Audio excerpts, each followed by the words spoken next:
सबसे पहले अंशुल जी आपसे ये जानना चाहेंगे, देखिए मार्केट कहीं ना कहीं डिस्काउंट करके चल रहा है कि सरकार रिपीट करेगी। अब जो वोटिंग प्रतिशत को लेकर जो चिंता थी वो भी पांचवा चरण आते आते वो भी दूर हो गया। अब उसकी चर्चा हो भी नहीं रही है। अब सीधे एग्जिट पोल के नतीजे आएंगे। बाजार इस वक्त इस रिकॉर्ड ऊंचाई पर आपको देख कैसा रहा है? क्या अभी और इसमें स्टीम बाकी है? अगर बहुमत का आंकड़ा सरकार अचीव करती है, 400 का हालांकि नारा है, तो किस तरह का रिएक्शन आएगा रिजल्ट वाले दिन? जरा आप ये बताइए सर, और रिजल्ट तक किस तरह की तैयारी करके चले बाजार में? नमस्कार Abhishek, pleasure to be with you. अगर आप मार्केट का सेटअप देखेंगे तो बड़ा इंटरेस्टिंग है। एक तरफ निफ्टी के लेवल पे आपको ऐसा दिखेगा कि निफ्टी तो 21-22 टाइम प्राइस टू अर्निंग्स पे ट्रेड कर रहा है, तो वो महंगा है। और मैं भी ये नहीं कहूंगा कि वो सस्ता है, वो महंगा तो है। यहाँ से रिस्क रिवॉर्ड ऐसा नहीं है कि जिस हिसाब से आपने पिछले एक साल में पैसा बनाया है वैसा ही अब आप अगले साल में एक्सपेक्ट कर सकते हैं। उस तरह का रिटर्न एक्सपेक्टेशन थोड़ा सा अ, आप आपको टेम्पर करना चाहिए इस समय। लेकिन दूसरी तरफ अगर आप मार्केट की साइकोलॉजी समझें, तो जैसा आप अभी थोड़ी देर पहले कह रहे थे कि एफआईआईज ने पिछले 6 महीने में 3 से 4 बिलियन डॉलर का इंडियन इक्विटीज को बेचा है। एफआईआईज की Indian holdings is at an 11 year low. अगर आप पिछले हफ्ते तक देखें तो एफआईआईज का नेट शॉर्ट इंडिया में वो पीक पे था। अभी तक इतना शॉर्ट उन्होंने कभी किया नहीं था, जो कि अभी पिछले हफ्ते में उन्होंने थोड़ा कवर किया है। साथ ही साथ अगर आप डोमेस्टिक इन्वेस्टर्स, इंस्टीट्यूशनल इन्वेस्टर्स की भी होल्डिंग्स देखें तो आपको दिखेगा कि करीब करीब 1,40,000 करोड़ का कैश, 5 से 20% ऑफ पोर्टफोलियो होल्डिंग्स कैश में डोमेस्टिक इंस्टीट्यूशनल इन्वेस्टर्स ने इस समय रखी हुई है। ये सारा सेटअप ऐसा बताता है कि एक इवेंट जो कि इतना अनसर्टन है, उसके चलते मार्केट में थोड़ी नर्वसनेस थी और इस वजह से मार्केट ने अपने को लाइट किया हुआ है।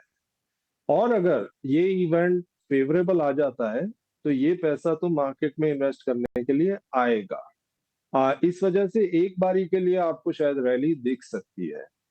और मैं ये नहीं कहूंगा कि ब्रॉड बेस्ड मार्केट में अपसाइड यहाँ से दिखती है। मुझे ऐसा लगता है कि कुछ सेक्टर्स काफी स्ट्रेच्ड हैं और यहाँ से अपसाइड की उम्मीद उनमें बहुत ज्यादा करनी नहीं चाहिए।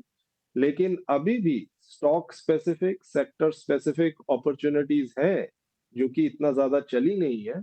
और जहां पे कि अगर आप 3 से 5 साल का व्यू लेके उन स्टॉक्स को पकड़े और बीच में अगर कोई वॉलेटिलिटी आती है तो उस वॉलेटिलिटी को बेयर करें, तो रिस्क एडजस्टेड रिटर्न काफी अच्छे बन सकते हैं। मैं अगर आपको एक उदाहरण दूं, तो रूरल लिंक्ड कंपनीज जो है, डिस्क्रिशनरी कंपनीज, वो कंपनीज इस समय जहां मार्केट ऑल टाइम हाई पे है, ये कंपनीज आधी हैं from there peak.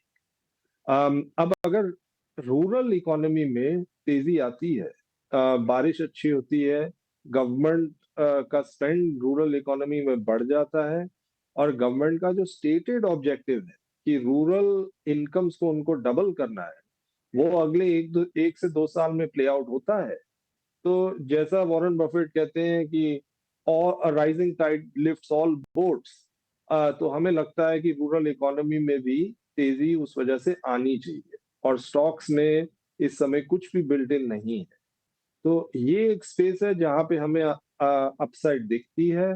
Capital goods, financial cyclicals, उनके अंदर स्टॉक स्पेसिफिक अपॉर्चुनिटीज हैं जहां पे पैसा बन सकता है अगले 2 से 4-5 साल। ठीक है अंशुल जी, आपसे सर ये जानना चाहेंगे, देखिए चुनाव के नतीजे के इवेंट ज़रूर होते हैं, बाजार उस दिन उथल पुथल होगा।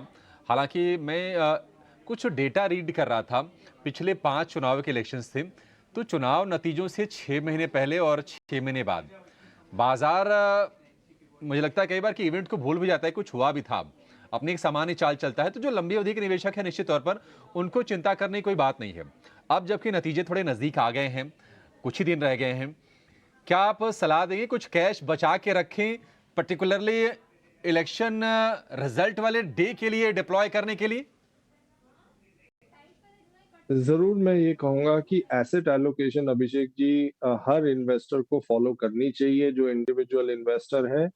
और देखिए नतीजे मेरे को याद है, अगर मैं तो मार्केट में 20 साल से हूँ, तो मुझे याद है 2004 में जब नतीजे आए तो मार्केट का डाउन सर्किट लगा, और 2009 में जो नतीजे आए तो मार्केट का अप सर्किट लगा। 2014 में नतीजे आए, उससे पहले ही मार्केट भाग चुकी थी। थोड़ा थोड़ा बहुत ऊपर नीचे हुई मार्केट नतीजे आने के बाद। और 2019 में भी कुछ ज्यादा इम्पैक्ट हुआ नहीं मार्केट में जब नतीजे आए। तो नतीजों पे खेलना, एक इवेंट पे खेलना, वो ठीक नहीं है। इस वजह से थोड़ा-सा तो कॉशन हर इन्वेस्टर को इस समय रखनी चाहिए, थोड़ा-सा ड्राई पाउडर, थोड़ा कैश रखना चाहिए कि भई ऊपर-नीचे हुआ भी तो आप उसको इन्वेस्ट कर सकें। अम, मतलब ऑफ कोर्स ये नॉलेजेबल इन्वेस्टर्स पे ये मैं लागू नहीं करूँगा, क्योंकि नॉलेजेबल इन्वेस्टर वॉलेटिलिटी बेयर कर लेता है। लेकिन जो इन्वेस्टर थोड़ा-सा एमेच्योरिश है, उसको थोड़ा इस समय ड्राई पाउडर, थोड़ा कॉशन रखना चाहिए। चाहे वो कैश रखे, चाहे वो लार्ज कैप्स में इन्वेस्ट करे जिधर वॉलेटिलिटी कम होती है। कुछ तो ऐसा उसको करना चाहिए कि वो अपने रिस्क को कम कर सके इस समय। और एसेट एलोकेशन का तो मैं वोटरी हूँ ही। अपना सारा पैसा एक एसेट क्लास में नहीं डालना चाहिए, एसेट एलोकेशन डेफिनिटली हर इन्वेस्टर को करना चाहिए। ठीक है। अंशुल सर, पहले तो बहुत शुक्रिया, थैंक यू वेरी मच। काफ़ी दिनों बाद आपसे रूबरू हो रहे हैं, मुलाकात हो रही है, काफ़ी स्मार्ट लग रहे हैं सर आप, बहुत बहुत शुक्रिया।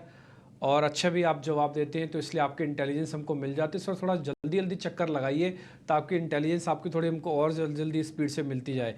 अच्छा अंशुल भाई, एक छोटा सा पॉइंट, अभी जैसे आप कैश की बात बोल रहे हैं, कुछ कैश रख लेना चाहिए, मैं इसको थोड़ा परसेंटेज में आपसे समझना चाहता हूँ।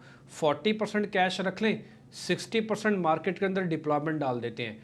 अच्छा, इस डिप्लॉयमेंट का भी ये काम करते हैं, 60% जो हमारा पैसा लगा हुआ है ना मार्केट के अंदर, उसका मोर देन 50% वो हम बड़े शेयरों में लगा लेते हैं, जो कि कोर इकोनॉमी के शेयर्स हैं।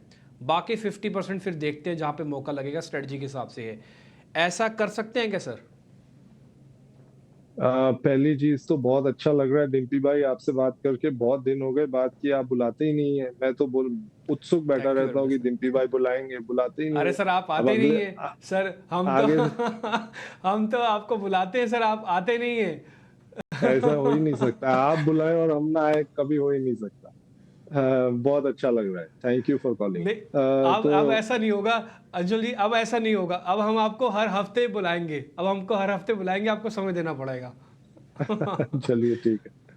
हाँ, तो जैसा आपने कहा 40% कैश, मैं नहीं सजेस्ट करूंगा। कोई इक्विटी इन्वेस्टर है तो मैं ये नहीं कहूंगा कि आप 40% कैश ले लीजिए, क्योंकि इस समय मतलब अ, अ, थोड़ा कैश जरूर, 5-10% भी, 15% उतना जरूर रख सकते हैं, लेकिन 40% कैश थोड़ा सा बेरिश कॉल हो जाता है। और वो इस समय रखना, मार्केट पे कॉल लेना, वैसे भी मैं कभी भी उस चीज को सजेस्ट नहीं करता। और 40% कैश रखने का मतलब ये है कि आप मार्केट पे कॉल ले रहे हैं, तो वो मैं उस चीज को सजेस्ट नहीं करूंगा। मैं ये जरूर कहूंगा कि ध्यान रखें, निम्बल रहें इस मार्केट में कि क्या हो सकता है। लेकिन जैसा हमने पिछले 1 साल में देखा, जहां मेरे को याद है जब मैं प्रोफेशनल फंड मैनेजर था, तो मार्च 2023 में आप किसी भी फंड मैनेजर से बात करते तो सब बेरिश थे, मतलब मेजोरिटी बेरिश थे। और देखिए वहां से आज तक स्मॉल कैप्स ने 65 से 60-70% के करीब का रिटर्न दिया है। तो मार्केट कॉल लेना खतरे से खाली नहीं है। ये आपको जरूर करना चाहिए कि जैसा मैंने बोला, एसेट एलोकेशन करें। लेकिन अगर आप अच्छे स्टॉक्स में हैं, और जहां पे आपको ये दिखता है कि यहाँ से 3-5 साल में ये कंपनी यहाँ से काफी बड़ी होगी, तो उस कंपनी के अंदर आप वॉलेटिलिटी बेयर करिए और बैठ जाइए। ये जरूर कर सकते हैं कि थोड़ा बहुत प्रॉफिट बुक करें, जैसे कंपनी ऊपर बढ़ी है तो प्रॉफिट बुक करें। लेकिन अपना व्यू लॉन्ग टर्म का रखें, और इंडिया के अंदर जो यहाँ से अपॉर्चुनिटी आने वाली है अगले 3-5 साल में, वो अनप्रेसिडेंटेड होगी अगर ये सेम डिस्पेंसेशन वापस आ जाता है तो। और दूसरी चीज जो आपने कही कि भाई जो 60% आपके पास इक्विटी का एलोकेशन है उसमें भी 50% लार्ज कैप्स में कोर इकोनॉमी के रखें। मेरा ये मानना है डिम्पी भाई की यहाँ से कोर इकोनॉमी बहुत अच्छा करेगी। जो हमने साइकिल देखा 2014 से 2021 तक, जहाँ पे कि कंजम्पशन ओरिएंटेड कंपनीज अच्छा कर रही थी, core economy, manufacturing, capital goods उस तरह की कंपनीज अच्छा नहीं कर रही थी। हमें ये लगता है कि आगे चल के core economy, manufacturing, capital goods, rural economy, इन सब में और सिक्लिकल स्टॉक्स जैसे फाइनेंशियल्स हो गए, इन सब में काफी इंटरेस्ट रहेगा मार्केट का, क्योंकि यहाँ पे ग्रोथ हमें देखने को मिलेगी यहाँ से आगे। और इस वजह से इस स्पेस में इन्वेस्टेड रहना हर किसी के लिए फायदेमंद रहेगा, हमें ऐसा लगता है। हमने उस स्पेस में इन्वेस्ट किया हुआ है और अपना व्यू लॉन्ग टर्म का रखा, 3-5 साल का, एक इवेंट पे ना खेल। ओके ठीक है, एक इवेंट पे ना खेलें, थोड़ा व्यू पॉइंट लॉन्ग रखें, थोड़ा सावधान रहें, कॉशियस रहें, इवेंट को पास हो जाने दें और कोई जल्दबाजी नहीं है। यही 10 दिन नहीं है बाजार के अंदर ट्रेड करने के लिए, आपके पास और भी कई साल हैं, आप ट्रेड कीजिएगा आराम से। तो इस 10 दिन में कोई भागा नहीं जा रहा है बाजार। अंशुल भाई बहुत बहुत शुक्रिया, थैंक यू वेरी मच, आज आपने समय निकाला और इसी वादे के साथ हम आपको छोड़ रहे हैं कि आपसे हम जल्दी जल्दी मुलाकात करेंगे। जब भी आपको समय मिलेगा आप ज़रूर दीजिएगा। बहुत बहुत शुक्रिया sir, thank you very much, आज आपने हमारे लिए समय निकाला। Thank you Dimpy.